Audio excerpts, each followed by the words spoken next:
The loneliness of deep thinkers, a hidden awakening. Have you ever found yourself staring at the ceiling at 2 a.m., asking questions no one else around you seems to care about? Questions like, what does it mean to truly live? Why do we suffer? Is this all there is? If so, you're not broken. You're not weird. You're not too sensitive. You are simply awake. And in a world that runs on autopilot, being awake is rare. It's also isolating. You notice things others overlook, you feel things most brush past, and you question what others simply accept. That kind of awareness doesn't come without a cost, and for many deep thinkers, that cost is loneliness. The curse of seeing too much. Imagine being handed a pair of glasses that let you see beneath the surface of things. Suddenly, small talk feels unbearable, daily routines feel mechanical, even joy feels fragile. You look around and wonder why everyone else seems so content, why they're satisfied chasing goals that feel hollow to you. It's not arrogance, it's dissonance.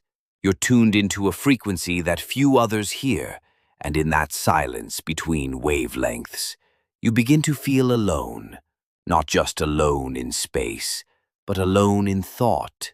Society wasn't built for thinkers.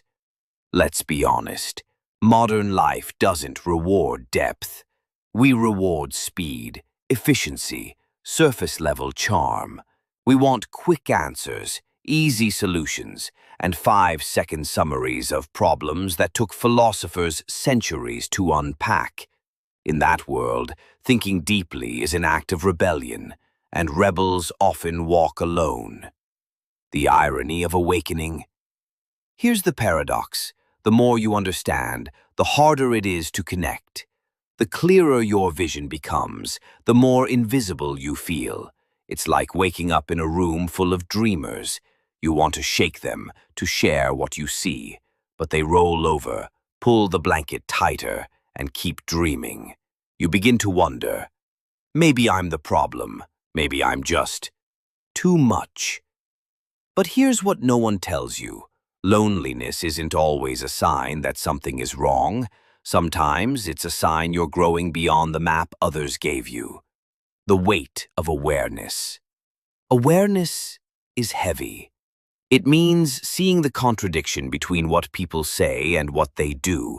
It means noticing the suffering no one talks about. It means recognizing how fragile everything is. Love, health, sanity, even life itself. It's no wonder people numb themselves.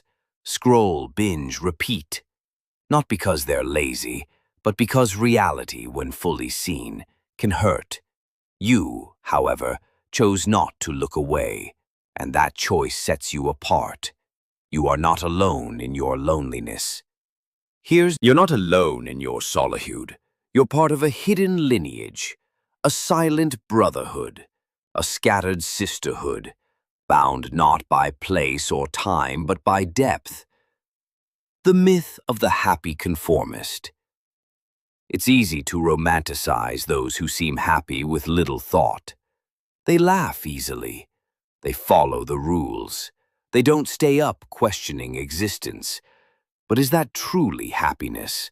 Or is it simply the comfort of unawareness? There's a kind of peace that comes from ignorance. But it's a fragile peace. And it often collapses the moment life throws a real question at you. A death, a betrayal, a failure, a crisis. That's when deep thinkers rise. Because they've been living in those questions all along. Depth is not a flaw. Your sensitivity? It's not weakness. Your questioning? It's not overthinking. Your loneliness? It's not proof you're broken. It's proof you're alive in a deeper way. You are someone who seeks truth over comfort, meaning over distraction, connection over conformity. And while that path is lonelier at first, It leads somewhere real. It leads to people like you, to conversations that don't need to be filtered, to relationships that feel like coming home. But first, you must keep walking. Even when it's dark, even when it's quiet, even when you feel like no one else understands. Why the world needs you. Here's the irony. The very people society sidelines, the quiet ones, the thinkers, the feelers, are the ones who hold its moral compass.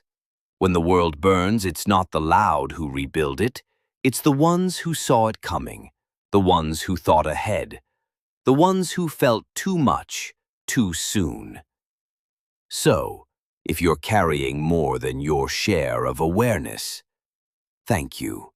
We need you, even if the world doesn't always say it. Loneliness as a bridge.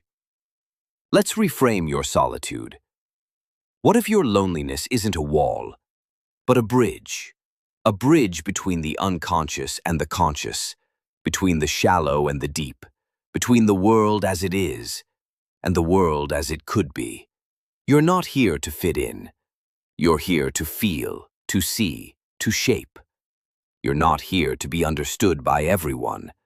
You're here to understand what most people can't even face. And eventually, those who are waking up will find your voice and feel less alone. Final thoughts. So the next time you feel isolated, remember this. You are not strange for thinking deeply. You are not weak for feeling strongly. You are not broken for walking a different path. You are becoming. Loneliness is not your enemy.